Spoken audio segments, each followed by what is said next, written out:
Hello everyone, it's Ruth here. I'm just dropping in with this short vlog to tell you about some of my conditioning that was challenged recently. So as many of you know, my view about the otherworldly is more one of spirit, quantum physics, vibrational frequencies, the Acacia, the Akashic records, the Akashic field, the Akashic library. It's kind of that vibe. And religion for me is very difficult because it's very patriarchal and I just don't find it something that resonates with me as an adult. But very recently, I found out something that was never taught to me as a child. And like many of you, you may have been taken to some school when you were young. And I wanted to tell you about this story because it was absolutely new to me. And I was astounded to find this out, and I hadn't known about it before. But in creation story, there is a narrative and a story that there was another woman before Eve. She was called Lilith. And Lilith is now, in cultural terms, portrayed as a demon. She's a devil, she's part of the darkness, and she does wicked things.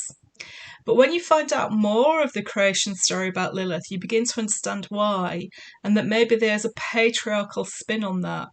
So I'm going to read something to you from this wonderful book, Goddesses, by Dr. Janina Ramirez, who's a wonderful historian. You can find lots of books by her.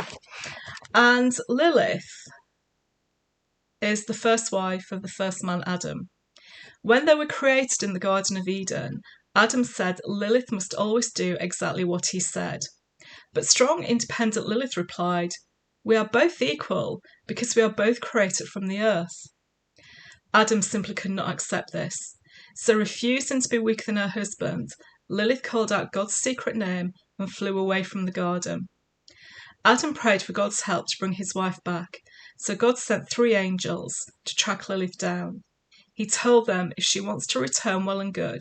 If not, she must accept that 100 of her children will die every day. The story goes on. But that is how Lilith became demonized, because she wouldn't go back and be subservient to a man. She said she was equal.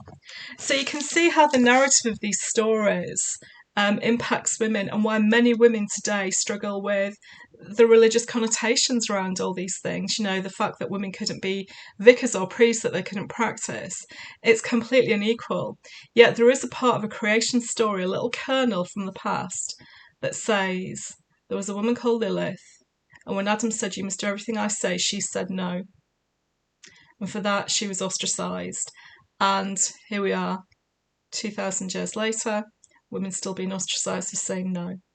So I wanted to share that with you, because if you haven't heard of Lilith either, go look her up, Google her, find out more about her, look for the Goddess book.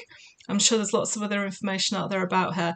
But if you always thought that the creation story in terms of Christianity was that Eve was the first woman, I hope you've learnt something new today that tells you why we can't always trust the narratives around us, and why we have to look at where the narratives are coming from. And I hope it's challenged some of your own conditioning. See you soon. Bye.